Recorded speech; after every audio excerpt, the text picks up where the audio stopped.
ನನ್ನ ಆತ್ಮೀಯ ಕೇಳುಗರಿಗೆಲ್ಲ ನಮಸ್ಕಾರ. ನಾನಿವತ್ತು ಓದ್ತಾ ಇರುವಂತಹ ಕಥೆಯ ಶೀರ್ಷಿಕೆ ಉಯ್ಯಾಲೆ. ಈ ಉಯ್ಯಾಲೆ ಅನ್ನುವಂತಹ ಕಥೆಯನ್ನು ನನ್ನ ಉಯ್ಯಾಲೆ ಅನ್ನುವ ಕಥಾ ಸಂಕಲನದಿಂದ ಆಯ್ದುಕೊಂಡಿದ್ದೇನೆ. ಈ ಕಥೆ ನಿಮಗೆ ಇಷ್ಟವಾದಲ್ಲಿ ಒಂದು ಲೈಕ್ ಕೊಟ್ಟು ಬಿಡಿ. ಹಾಗೆ ಇನ್ನೂ ಕೂಡ ಸಬ್ಸ್ಕ್ರೈಬ್ ಮಾಡಿಸದೇ ಇದ್ದಲ್ಲಿ ಮಾಡಿಸ್ಕೊಂಡ್ಬಿಡಿ. ಕಥೆಯ ಶೀರ್ಷಿಕೆ ಉಯ್ಯಾಲೆ. ಇತ್ತೀಚೆಗಷ್ಟೇ ಊರಿಗೆ ಬಂದಿದ್ದ ಸುಜಾತಳಿಗೆ ತಾನು ಬಾಲ್ಯ ಕಳೆದಿದ್ದ ಊರನ್ನೊಮ್ಮೆ ನೋಡಬೇಕೆನ್ನಿಸಿತ್ತು. ಇದೇನು ನಿನ್ನೆ ಮೊನ್ನೆಯ ಆಸೆಯಲ್ಲ.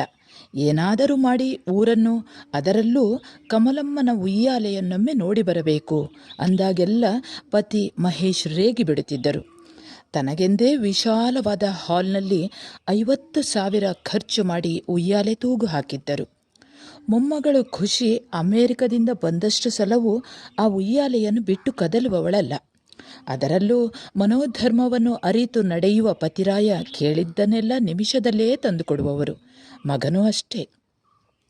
ಲಕ್ಷ್ಮೀ ಸರಸ್ವತಿಯರು ಒಟ್ಟಿಗೆ ನಿಲ್ಲುವುದಿಲ್ಲ ಎಂಬುದು ಅವನೆದುರು ಸುಳ್ಳಾಗಿತ್ತು. CA ಮುಗಿಸಿದವನೇ ಪತಿಯ ದೂರದ ಸಂಬಂಧಿ CA ಓದಿದ್ದ ಶ್ರೇಯಳನ್ನು ಮದುವೆಯಾಗಿ ಲಂಡನ್ನಲ್ಲಿ ನೆಲೆಸಿದ್ದ. ಅವನು ವರ್ಷಕ್ಕೊಮ್ಮೆ ಬಂದು ಅಮ್ಮ ಅಮ್ಮ ಎಂದು ಹಿಂದೆ ಮುಂದೆ ಸುತ್ತುವವನು. ಮಗಳು ಕಾವ್ಯಳು ಅಷ್ಟೇ. MBA ಓದುತ್ತಿರುವಾಗಲೇ ಅಮೆರಿಕದ ಸಂಸ್ಥೆಯೊಂದರಲ್ಲಿ ಕೆಲಸ ಮಾಡುತ್ತಿದ್ದ ಶಶಾಂಕ್ನೊಂದಿಗೆ ಮದುವೆ ಮಾಡಿ ಕಳಿಸಿದ ನಂತರ ಅದೇ ಸಂಸ್ಥೆಯಲ್ಲಿ ಕೆಲಸ ಗಿಟ್ಟಿಸಿಕೊಂಡಿದ್ದಳು. ನಿಜವಾಗಿಯೂ ಹಣಕ್ಕೇನು ದಾರಿದ್ರ್ಯವಿರಲಿಲ್ಲ. ಆದರೂ ಎಲ್ಲ ಇದ್ದವರಿಗೆ ಒಂದು ಕೊರಗು ಇರುತ್ತದೆ ಎಂದು ಹೇಳುತ್ತಾರಲ್ಲ, ಹಾಗೆ. ಮಂಗಳೂರು ಮತ್ತು ಸಾಸ್ತಾನ ಏನು ದೂರದಲ್ಲಿ ಇಲ್ಲ.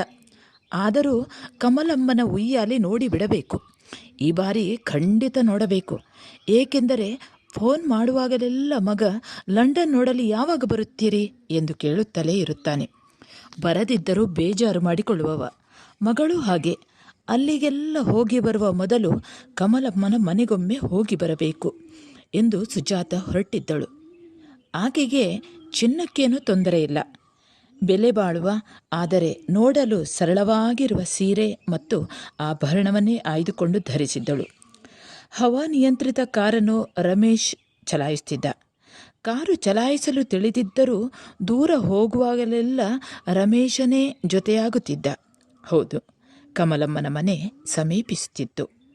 ತಾನು ಬರುವುದೇನೋ ಅವರಿಗೆ ತಿಳಿದಿಲ್ಲ. ಮೇಲಾಗಿ ತನ್ನ ಪರಿಚಯವೂ ಅವರಿಗೆ ಸಿಗಲಿಕ್ಕಿಲ್ಲ. ಅಲ್ಲದೆ ತನಗೆ 10 ವರ್ಷವಿದ್ದಾಗ ಅವರನ್ನು ನೋಡಿದ್ದು ಅಷ್ಟೇ. ಚಿಕ್ಕಮ್ಮ ತನ್ನ ಮದುವೆಯ ಆಮಂತ್ರಣ ಪತ್ರಿಕೆ ಕೊಟ್ಟಾಗ ಬಂದಿದ್ದರೋ ಇಲ್ಲವೋ, ಆಕೆಗೆ ನೆನಪಿದೆಯೋ ಇಲ್ಲವೋ. ಬಹುಶಃ ಅವರ ಮಕ್ಕಳು ಮೊಮ್ಮಕ್ಕಳು ಬೆಳೆದು ದೊಡ್ಡವರಾಗಿರಬಹುದು. ಕಾರು ನಿಂತಿತು. ಮನೆಯೇನೂ ಬದಲಾಗಿಯೇ ಇಲ್ಲ. ಒಂದು ಕಾಲದಲ್ಲಿ ವೈಭವದಿಂದ ಕೂಡಿದ ಮನೆ ಏನನ್ನೋ ಕಳೆದುಕೊಂಡಂತಿತ್ತು. ಹೊರಗಿನ ತೋಟದಲ್ಲಿದ್ದ ಅಡಿಕೆ, ತೆಂಗು ತಮ್ಮನ್ನು ಆರೈಕೆ ಮಾಡುವವರು ಯಾರೂ ಇಲ್ಲ ಎಂಬಂತಿತ್ತು. ಕರೆಗಂಟೆ ಶಬ್ದ ಕೇಳಿ ಯಾರೋ ಹೆಂಗಸು ಬಾಗಿಲು ತೆಗೆದವಳು, ಬನ್ನಿ, ಕಮಲಮ್ಮ ಒಳಗಿದ್ದಾರೆ ಎಂದವಳು ತಾನು ಯಾರು, ಯಾಕೆ ಬಂದೆ ಎಂದು ವಿಚಾರಿಸದೆ ಒಳಗೆ ಕರೆದಳು. ಬಹುಶಃ ಕಮಲಮ್ಮನನ್ನು ನೋಡಲು ಯಾರಾದರೊಬ್ಬರು ಮನೆಗೆ ಬರುತ್ತಿದ್ದರಿರಬೇಕು. ಇಲ್ಲದಿದ್ದಲ್ಲಿ ತಾನು ಕಮಲಮ್ಮನವರನ್ನೇ ನೋಡಲು ಬಂದಿದ್ದೇನೆ ಎಂದು ಈಕೆಗೆ ಹೇಗೆ ಗೊತ್ತಾಯಿತು? ತಾನು ಒಳಗೆ ಹೋಗಬೇಕೋ ಬೇಡವೋ ಎಂದು ದ್ವಂದ್ವದಲ್ಲಿದ್ದ ಸುಜಾತಳಿಗೆ ತನ್ನ ಡ್ರೈವರ್ ರಮೇಶ ಕಾರಲ್ಲೇ ಕೂತು ತನ್ನನ್ನು ಗಮನಿಸುತ್ತಿದ್ದಾನೆ ಎಂದುಕೊಂಡು ಒಳಗಡೆ ಇಟ್ಟಳು. ಒಳಗಡೆ ಇಡುವಾಗ ಹಿತವಾದ ಅನುಭವವಾದರೂ ಒಳಗಿದ್ದ ಮಲ ಮೂತ್ರಗಳ ವಾಸನೆಗೆ ಮುಗ್ಗರಿಸುವಂತಾಗಿ ಸಾವರಿಸಿಕೊಂಡಳು ಸುಜಾತ.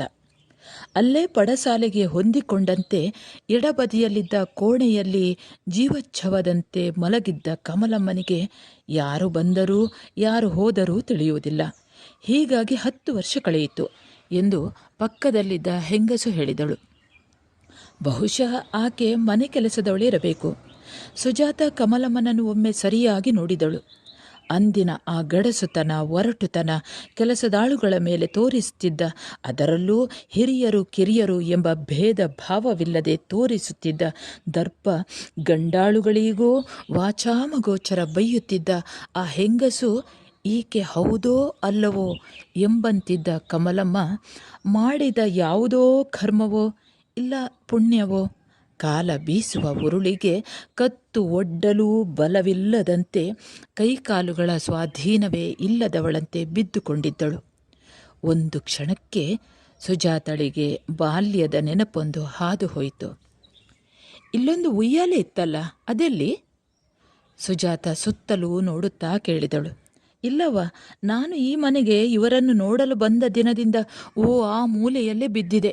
10 ವರ್ಷಗಳ ಹಿಂದೆ ಕಮಲಮ್ಮ ಆ ಉಯ್ಯಾಲೆಯಲ್ಲೇ ಕುಳಿತುಕೊಳ್ಳಲು ಹೋಗಿ ಸೈಡ್ ಹೋಗಿ ಮಲಗಿದಲ್ಲೇ ಇದ್ದಾರೆ ಎಂದಾಗ ಸುಜಾತಳಿಗೆ ವಿಚಿತ್ರ ರೀತಿಯ ನಗುವೊಂದು ಸುಳಿದು ಹೋದರೂ ಹೌದಾ, ಅವರ ಮಕ್ಕಳೆಲ್ಲ ಎಲ್ಲಿ ಎಂದು ಕೇಳಿದ ಪ್ರಶ್ನೆಗೆ ಒಂದಿಬ್ಬರು ತೀರಿಕೊಂಡಿದ್ದಾರೆ, ಉಳಿದವರೆಲ್ಲ ಮೈಸೂರು ಬೆಂಗಳೂರಿನಲ್ಲಿದ್ದಾರೆ, ಆಗಾಗ್ಗೆ ನೋಡಲು ಬರುತ್ತಾರೆ.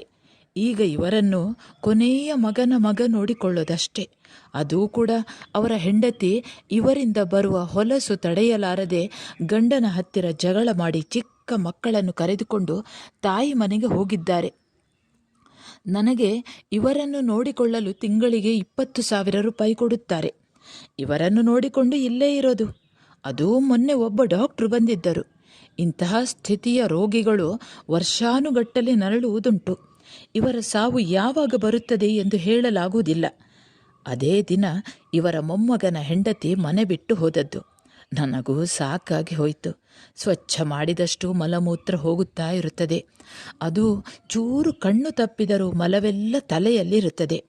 ಬಹಳ ಒಳ್ಳೆಯ ಹೆಂಗಸಂತೆ. ಮನೆ ಕೆಲಸದವರನ್ನೆಲ್ಲ ತನ್ನ ಮಕ್ಕಳಂತೆ ಸಾಕುತ್ತಾ ಇದ್ದರಂತೆ. ಪಾಪ, ಇಂಥವರಿಗೆ ಹೀಗೆ ಆಗಬಾರದಿತ್ತು. ಸುಜಾತಳ ಮನಸ್ಸಲ್ಲಿ ಯೋಚನೆಯೊಂದು ಹಾದು ಹೋಯಿತು.